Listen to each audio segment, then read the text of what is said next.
Banjir bandang menyapu Aceh Tamiang, menyisakan jejak tumpukan kayu gelondongan yang menghancurkan desa.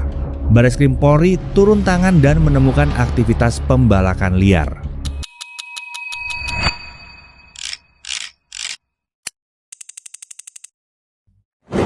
Assalamualaikum warahmatullahi wabarakatuh. Saya, Praja Institut Pemerintahan Dalam Negeri, akan menjelaskan analisis 3 teori etika pemerintahan dalam kasus deforestasi hutan Sumatera. Banjir bandang menyapu Aceh Tamiang, meninggalkan jejak kehancuran dan tumpukan kayu hasil pembalakan liar yang menyengsarakan masyarakat. Ini bukan sekadar bencana alam, melainkan cerminan dari runtuhnya etika lingkungan. Mari kita pertanyakan satu hal mendasar. Jika hukum memperbolehkan pembukaan lahan dan eksploitasi alam, apakah otomatis tindakan tersebut etis jika nyawa dan rumah hidup masyarakat yang menjadi taruhannya? Hutan digundul, rakyat terpukul. Salah satu dugaan utama mengapa bencana banjir bandang dan tanah longsor di wilayah Sumatera pada akhir November 2025 begitu parah adalah karena telah terjadinya deforestasi atau beralih fungsinya hutan menjadi lahan aktivitas yang lain seperti perkebunan sawit, tambang, dan sebagainya. Sejumlah data menyebutkan bahwa deforestasi di wilayah Sumatera dari tahun 2023 ke tahun 2024 telah meningkat 3 kali lipat dari 33.000 hektar menjadi 91.000 hektar. Dan apa akibatnya? Seperti yang Anda lihat pemirsa. Sebuah pertanyaan besar muncul. Ketika eksploitasi alam didorong oleh keserakahan ekonomi, siapa yang menanggung harga mahal dari hancurnya etika lingkungan kita? Mari kita lihat temuan Direktorat Tindak Pidana Tertentu, Bareskrim Polri.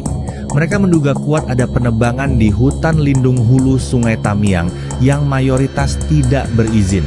Para pelaku menggunakan mekanisme panglong, kayu dipotong kecil, ditumpuk di bantaran, lalu sengaja dihanyutkan saat air naik seperti rakit. Akibat ulah aktor pengeksploitasi ini, masyarakat luas menjadi korban banjir bandang akibat rusaknya daya dukung lingkungan. Dilema etiknya sangat jelas.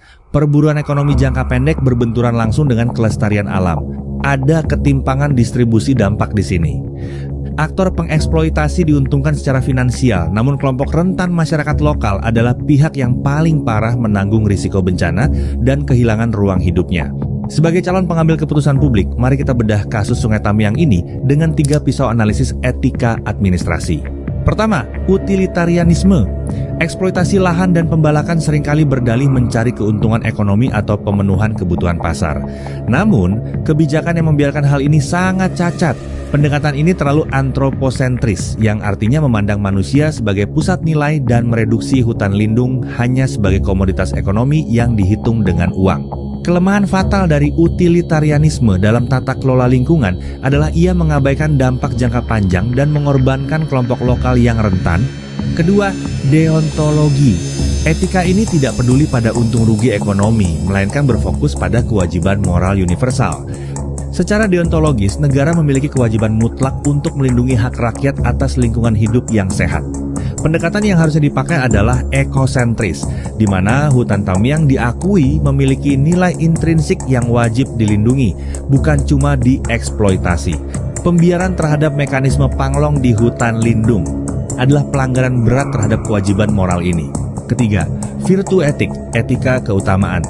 Teori ini mempertanyakan, apakah tindakan pembalakan ini serta lemahnya pengawasan dari aparat mencerminkan karakter yang baik? Tentu tidak.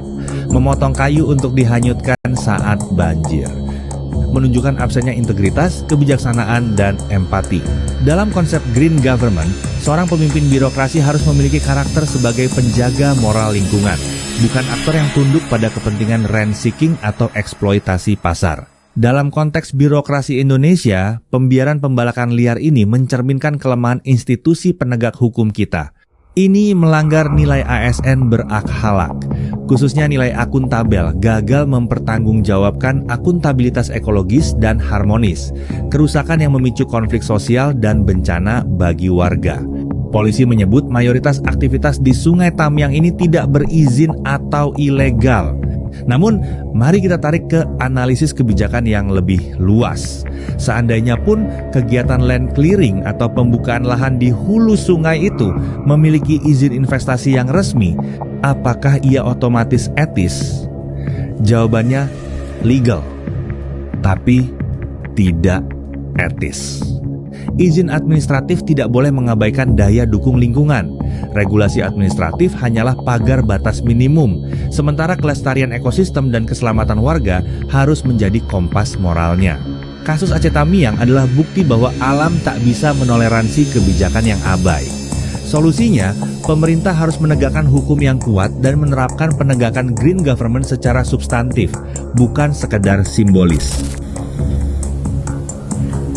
Jika saya sebagai pejabat publik, saya tidak akan memberikan kompromi bagi perusak alam dan akan memastikan audit lingkungan dijalankan secara ketat. Karena pada akhirnya, mewariskan keadilan ekologis bagi generasi masa depan adalah tanggung jawab moral tertinggi sebuah negara. Sekian, terima kasih.